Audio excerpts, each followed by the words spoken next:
بسم اللہ الرحمن الرحیم۔ السلام علیکم۔ کیسے ہیں بچوں؟ گریڈ 5 کی کتاب گلے لالا سے آج ہم پڑھیں گے صفحہ نمبر 19 پہ۔ آج ہم پڑھیں گے قصہ حضرت یونس علیہ السلام۔ دریائے فرات کے کنارے ایک بستی ایک آبادی تھی جس کا نام نینوا تھا۔ اللہ تعالیٰ نے بستی کے لوگوں تک اپنا پیغام پہنچانے کے لیے ایک نبی بھیجا جس کا نام یونس علیہ السلام تھا۔ اللہ کے نبی بہت دیر تک تبلیغ کرتے رہے، اللہ کا پیغام پہنچاتے رہے، ارشاد کرتے رہے اور اللہ کے حکموں کو لوگوں کو پہنچاتے رہے، لیکن آپ علیہ السلام کی باتیں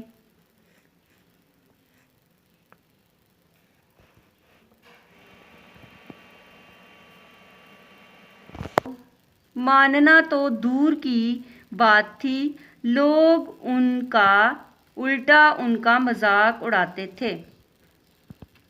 اس سے حضرت یونس علیہ السلام اس قدر اتنے پریشان ہوئے کہ بستی چھوڑ کر دریا کے کنارے چلے گئے۔ دریا کے کنارے ایک کشتی مسافروں سے بھری ہوئی تیار کھڑی تھی۔ آپ علیہ السلام بھی اس میں سوار ہو گئے بیٹھ کے۔ جب کشتی دریا کے درمیان میں پہنچی تو تیز لہروں میں پھنس گئی، جکڑ گئی۔ کشتی کے لوگوں کو ڈر تھا، خوف تھا کہ کہیں وہ ڈوب نہ جائے۔ انہوں نے آپس میں بات چیت اور مشورے رائے دینی شروع کر دی۔ زیادہ تر لوگوں کا خیال تھا کہ کشتی میں کوئی بھاگا ہوا غلام سوار ہے۔ اس زمانے میں، اس عہد میں لوگ انسانوں کو خریدتے اور ان غلاموں سے کام لیتے تھے۔ اس کو کشتی سے نکالنے سے شاید ہم بچ جائیں، محفوظ ہو جائیں۔ حضرت یونس علیہ السلام نے یہ سنا تو سوچا، میں ہی تو وہ بھاگا ہوا غلام ہوں جس نے اپنے مالک یعنی اللہ کے حکم کے بغیر بستی آبادی چھوڑ دی۔ آپ علیہ السلام نے کشتی والوں کو یہ بات بتائی اور کہا، تم لوگ مجھے کشتی سے نکال دو، اس طرح شاید تمہاری کشتی بچ جائے، محفوظ رہے۔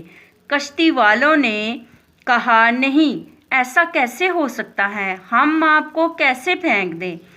کچھ لوگوں نے مشورہ دیا، رائے دی کہ کرا ڈالتے ہیں، جس کا نام نکلے اسے دریا میں ڈال دیں گے۔ کرا ڈالا گیا، پرچی نکالی گئی، اس میں حضرت یونس علیہ السلام کا نام نکلا۔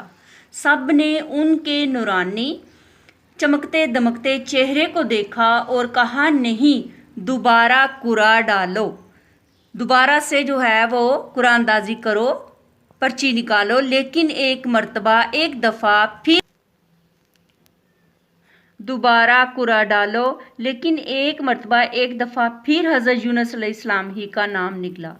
تیسری بار لوگوں نے کرا ڈالا تو پھر حضرت یونس علیہ السلام ہی کا نام نکلا۔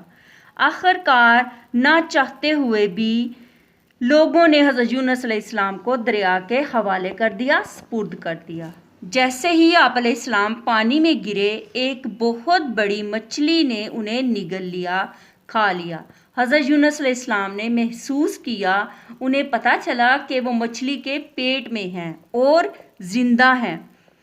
آپ علیہ السلام مچھلی کے پیٹ میں کئی دن رہے، کئی روز رہے۔ انہوں نے اپنے رب سے بے انتہا بہت زیادہ شرمندگی کا اظہار کیا، شرمندہ ہوئے اور معافی مانگی۔ ان کی دعا قرآن مجید میں بھی بیان کی گئی ہے، جس کا مطلب یہ ہے، نہیں ہے کوئی معبود پروردگار سوائے آپ اللہ کے، آپ اللہ پاک ہیں، میں بے شک قصوروار ہوں، بے شک غلطی مجھ ہی سے ہوئی ہے۔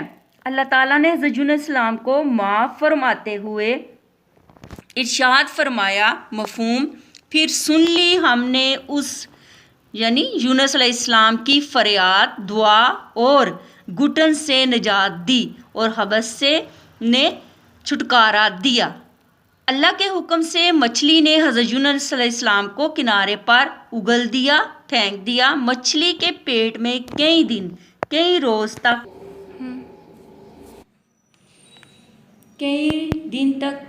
تک رہنے کی وجہ سے آپ علیہ السلام بہت کمزور، بہت پتلے دبلے ہو گئے تھے۔ اللہ کے حکم سے جہاں مچھلی نے انہیں اگلا تھا، پھینکا تھا، وہیں ایک بیل اگ آئی جس کے پھل کھا کر آپ علیہ السلام کچھ ہی دنوں میں تندرست ہو گئے، صحت مند ہو گئے۔ ادھر بستی آبادی کے لوگ حضرت یونس علیہ السلام کے ناراض ہو کر چلے جانے سے، خفا ہو کر چلے جانے سے بہت شرمندہ تھے، بہت شرمسار تھے۔ اب وہ محسوس کر رہے تھے کہ حضرت یونس علیہ السلام ہماری ہی بھلائی کے لیے سمجھا رہے تھے، ہماری ہی بہتری کے لیے بتا رہے تھے۔ وہ اس بات سے بھی ڈر رہے تھے، خوف زدہ تھے کہ ایسا نہ ہو کہ اللہ کا عذاب ہمیں گھیر لے،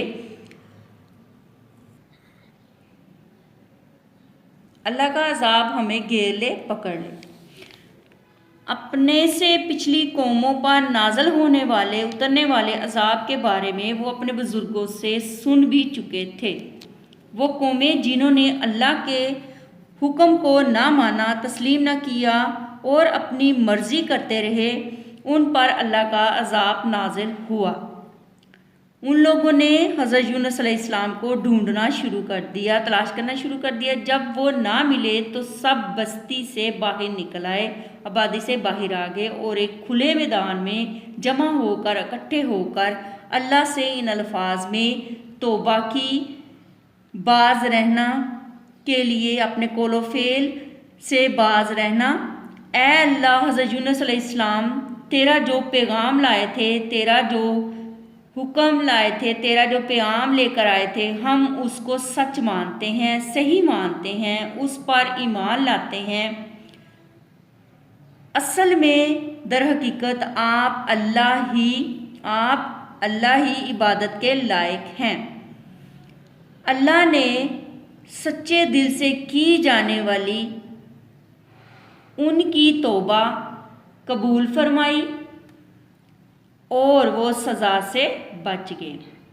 ادھر حضرت یونس علیہ السلام کو اللہ نے حکم دیا کہ دوبارہ بستی میں، آبادی میں جائیں۔ حضرت یونس علیہ السلام نے حکم کی تعمیل کی، پورا کیا۔ آپ علیہ السلام دیکھ کر بستی کے آپ علیہ السلام کو دیکھ کر بستی کے تمام لوگ بہت خوش ہوئے، راضی ہوئے اور آپ علیہ السلام بتائی ہوئی باتوں پر عمل شروع کر دیا اور حضرت یونس علیہ السلام کی بتائی ہوئی باتوں پر عمل کرنے لگے۔ پڑھیے، سمجھیے اور یاد رکھیے، اللہ تعالیٰ نے دنیا میں 1,24,000 پیغمبر بھیجے جنہیں نبی بھی کہا جاتا ہے۔ کچھ انبیاء کو صحیفے اور کچھ کو آسمانی کتابیں دی گئیں۔ جن نبیوں کو کتابیں دی گئیں وہ رسول کہلاتے ہیں۔ توریت، زبور، انجیل اور قرآن مجید اللہ تعالیٰ کی نازل کردہ اتاری ہوئی 4 آسمانی کتابیں ہیں۔ جی، مجھے امید ہے اسٹوڈنٹس کہ آپ نے کہانی کو اچھے طریقے سے سنا ہوگا۔ اس کے نئے الفاظ اور الفاظ کے معنی آپ نے لکھنے ہیں اور یاد کرنے ہیں۔ اللہ حافظ۔